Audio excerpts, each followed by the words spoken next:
Alright, what is going on, everybody? This is KJ, and I am here to give you the team builder for the TBA Season 3 Playoff Week 1 match against Critic.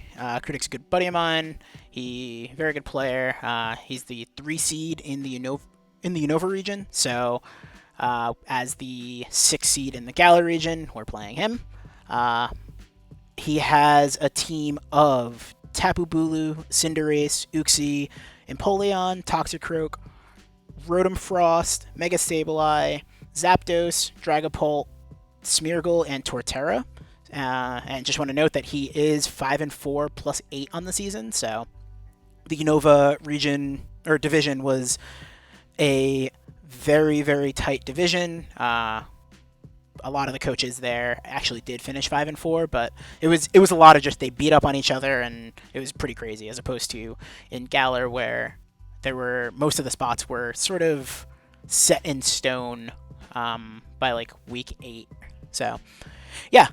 Anyway, want to get into the team builder, so let's take a look. So the first thing I notice is his team is super fast, a lot faster than ours. He's got Dragapult and Cinderace, those hitting, I believe, 142 and 118 or 119 speed. So, yeah, incredibly fast. And I mean, we have Crobat, but he still outspeeds the Dragapult. So I thought that Trick Room could be a good bring. And as you'll see, the first mon that I have on the screen is Musharna. This is the first time Musharna has been brought to a game, so I'm hoping it does work. We got the weakness policy. We got Forewarn, and Forewarn is mostly to make sure that we can kind of see what his Dragapult is. So ideally, Musharna comes in, and we're alerted to the foe's highest power move. So it gives us the idea that he could be physical or special. And yeah, I think Musharna's going to be pretty good here. We are rocking max defense mostly and special defense to live a modest spec Shadow Ball from Dragapult just in case. But I don't expect him to be Specs Dragapult. I think he has to be Scarf Dragapult for being able to outspeed the Kabutops in rain. So I kind of expect that Dragapult won't be Specs. So yeah, going forward, we have the Porygon 2. So Porygon 2 is here. It is analytics, so that way, because we're going to be moving slower than most of the things on his team. Obviously, Eviolite. I mean, if you watched my sort of year in review recap, Porygon 2 has been incredibly defensive, but also puts on enough offense that it pressures, and I think that the same thing will be the case this week. The defensive spread allows us to live a superpower from Tapu Bulu pretty comfortably. It also does live hits from the Toxicroak, and even both physical and special Toxicroak. And most importantly, it walls Zapdos, which is a huge problem. So if he brings like Toxic Roost Zapdos, that could be a little bit of an issue, but based on the team comp and the fact that like I do have a rain element on the team, I think that he is going to opt for a more offensive Zapdos to really try to take advantage of that. So I'm thinking maybe like modest, or yeah, maybe modest with Life Orb, or potentially timid with Life Orb, because he wants to make sure that he can still outspeed the potential Crocodile. So I think all in all, Porygon 2 does well walling a good amount of his team, and we'll have to see what happens. So next mon is going to be Crobat. So this is a Crobat that is very much here to just sort of be supportive. It has the ability to pivot. Cross Poison hits the Bulu, which is huge. Brave Bird is just an overall solid bring, solid stab. So yeah, I considered running Nasty Plot, but I didn't think it had a great matchup in here. In this, like, I didn't think it had a great matchup here just because of the fact that he has things like Empoleon that wall it fairly well. And also it can't touch like Mega Sableye, so being able to potentially spam knockoff or anything like that is pretty bad. Uh, so yeah, I think all in all, if he decides to set webs, then like I have Trick Room in my back pocket, which is good.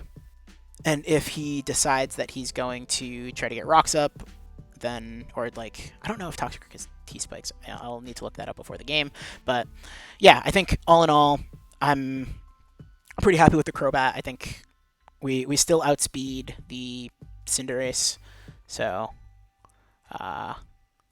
yeah, I think that's pretty solid. Let's go to the next mon. So the next mon's Como, and so this Como is designed to outspeed Bulu if Jolly, and it also is going to be able to live a play rough from anything that's not like I believe anything that's not banded Bulu we're living, and it retaliates with a poison jab, which if he is an offensive Bulu, then it's guaranteed Oko. But other than that, it would not be. The other thing here is if he's, say, Scarf Bulu, then he clicks Play Rough, we proc the Roselia Berry, and we can Dragon Dance. We're faster, and then Poison Jab is guaranteed to kill. He does have a lot of priority, so you do have to worry about that. Just make sure that he doesn't get the free opportunity to revenge. But I think, Como with Dragon Claw, Earthquake, Poison Jab hits a good amount of his team, and if we do get a Dragon Dance up, then we would be faster than Dragapult, assuming no Scarf. So yeah, I think this is a really solid bring. I think Como can poke a lot of holes and can potentially clean up if it needs to. So all right, fifth mount on the team is actually probably the most heat that is on the team. I've got Crocodile running an Expert Belt, Intimidate, so that way we can bring this in on a physical Dragapult maybe, or even potentially a Cinderace if we know that it doesn't have high jump kick. But anyway, this Crocodile, really cool. I was talking to Primal and Bubba. Shout out Primal and Bubba. I'll link their respective YouTube and Twitch channels in the description below. But we were prepping, and I was talking to them, and I was just like, Crook has no way to hit Bulu.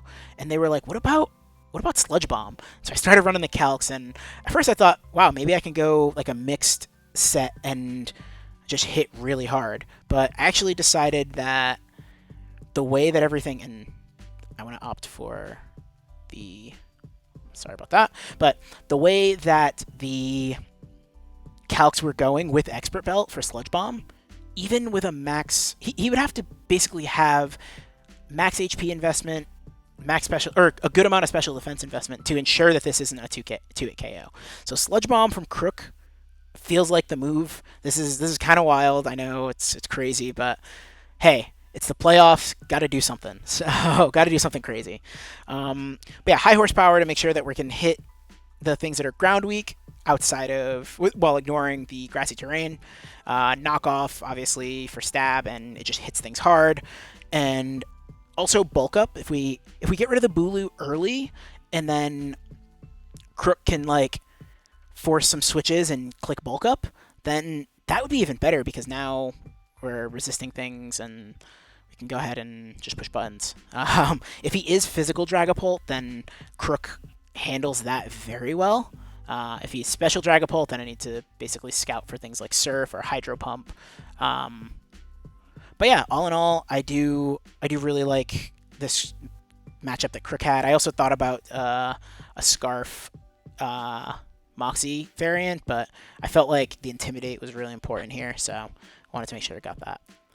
All right, and then the last one, we got the Choice Scarf Togekiss. So Togekiss has been definitely one of the more consistent mons on the team. I know it's been missing Air Slashes, and I know people are going to continue to bring that up. It's whatever. Togekiss is still a good mon, even if it's not flinching things. But anyway, Air Slash, Dazzling Gleam, Ancient Power, Aura Sphere. So the idea here is, if the ghost types are alive, I probably never want to click Aura Sphere, but I also need to have Aura Sphere to make sure that we can somewhat punish a potential Empoleon switch-in.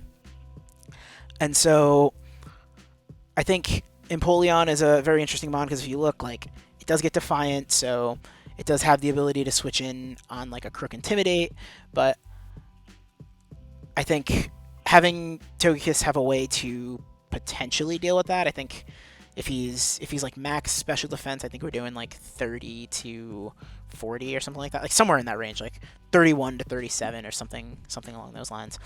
And so I think that is pretty huge. I think having that ability to do that is, or like having the ability to hit Empoleon in some way is ideal. And I will say that I am unfortunately having to run Timid Scarf because of the fact that Scarf Bulu is scary. Scarf Bulu puts in a lot of work, so need to make sure that I can outspeed that. But yeah, so that's the team. We are playing very, very shortly. I will have the recap video after this. So yeah, let's hope we can get a dub and continue along in the playoffs. All right, take it easy. All right, what's going on, everybody? This is KJ. We're back for the postcom for the playoff game, TBA Season 3. Just looking at the team matchup, I was not too surprised with what he brought. I do want to make a note that I did actually last minute switch the Como to Overcoat just in case he brought Smeargle and had Spore. So we'll see if that did help. But yeah, kind of expected Dragapult. Definitely expected Zapdos. Definitely expected him to bring Uxie. A little surprised to not see Toxicroak, but makes sense because he brought Cinderace. And then I think his game plan is probably to get webs up. So immediately I'm thinking, okay, Trick Room Musharna does a ton of work. The Dragapult, Uxie, or Cinderace, or Zapdos can all break the, or pop the weakness policy with U-turn. And if he goes into the Smeargle, then we can, if he leads Smeargle, we can just double into Como, expecting him to click the Spore. So with let's get this show on the road. And so first turn he does lead Lopunny, and he does go for the U-turn. So I click the Trick Room there, expecting that. So he procs the policy. We're good. And I click Shadow Ball just to get chip on the Uxie. And here I click Moonblast, not wanting to let Smeargle in for free. And he goes for the Yawn. Now this was a mistake, I think. In theory, I think I went for the safe play, but I should have probably just clicked Shadow Ball. But yeah, so I get the Smeargle in on the following switch, and I do fall asleep. And he actually goes for Transform. So this is really scary. I thought I was about to get swept. I'm going to be completely honest. I thought he was about to sweep with my Musharna. But I go into Crobat thinking he's probably going to click Shadow Ball or Moonblast, and he does, in fact, click Shadow Ball. And that forces out the Musharna, so that's good because we're not in Trick Room anymore. And I just go for a U-turn on Crobat. And Porygon 2 is like my dedicated Zapdos counter. It lives pretty much everything from offensive Zapdos. The only way he wins is if he is like a Roost Toxic set, which he went for Air Slash, and you can see like we're doing 56% to the Zapdos, so the Zapdos is not specially defensive at all, which is solid. So Porygon 2 definitely 1v1s this thing, not worried in the slightest. Especially because we just have the ability to 1v1 it. We can, as long as we get some predicts. So endgame, I think Porygon will be fine with that. So not super worried. So he does go for a Volt Switch here, and he goes into the Cinderace. And I wasn't necessarily sure what's going to happen, but I thought Ice Beam was the safest play just because it would hit 3 of the like two of the things that could come in, and it would have killed the Smeargle, obviously. So here I'm thinking I'm just sacking Crobat, but he actually clicks U-turn. I thought he was going to go for the Power Ball. And I wasn't sure if he had high jump kick, so that was another thing. I was like, okay, if I go into Crobat, high jump kick's 4 times resisted, so that's cool too. And so yeah, this matchup, this entire time I'm thinking like, I just need to get rid of Zapdos. And so I go into Crook here, and I kind of wish that I would have went into Porygon, because again, as I said, Porygon was my dedicated counter for this. But I go into Crook, and I didn't really have anything to hit the Zapdos well with the Crook. I did want to get rid of the leftovers, because that was sort of essential in making sure that he can't continue to just recover health. I mean, he does have Roost, so there's that, but yeah. And so I go for a bulk up here, and if I remember correctly, he goes for an air slash up. So this does confirm that my Crook is in fact faster than him. So he is a bulkier Zapdos, but it's not special bulk, it's more physical bulk. And I'm guessing that's for things like the Kartana and stuff. So he hits the air slash, and at this turn right here, I almost clicked Earthquake, because I thought he was going to Roost on my potential switch. But then I remembered that I was not fast. Like, he was faster, or he was slower than me, so I didn't actually do that, because I was like, that would have been dumb. But I thought maybe he would Roost again, but I knew it was going to be free. So I go into Crobat, and I was kind of hoping that he would just like Volt Switch or something, expecting me to switch, but he does go for Roost, which again was the right play. And I wish in this case I was slower than him, because then I would have been able to click the Earthquake on the Roost. But so I go for the Cross Poison. I don't get the poison or the crit. That's fine. Not really expecting anything like that to happen. And I am just going to sack Crobat here for the damage. So I was pretty cool with that, especially because now Porygon comes in, and I am Analytic Porygon, so it is an opportunity to potentially burn another Roost or anything like that. And he does in fact Roost, so that was a good play on my part, and I'm actually just going to recover off the damage, expecting him to Roost. So, because Porygon here is huge, like Porygon is absolutely huge here. Just because it walls so many things, and the only thing that on his team that can really touch it is the Cinderace. And so this is unfortunate, because we actually, or unfortunate for him rather, because we get the freeze. And so expecting him to switch, I go for the discharge. And here I'm expecting the knockoff, so I switch into Musharna because it's asleep, and it is basically it's basically fodder at this point, which is unfortunate. But he does click U-turn and goes into Torterra, and so he has been bringing Torterra sets basically to like set up and sweep all season. So I wasn't sure what this was going to do, but expecting him to Earthquake again, I go in to the Togekiss, and now I'm Scarf Togekiss, so I get an Air Slash, and hallelujah, I get a flinch.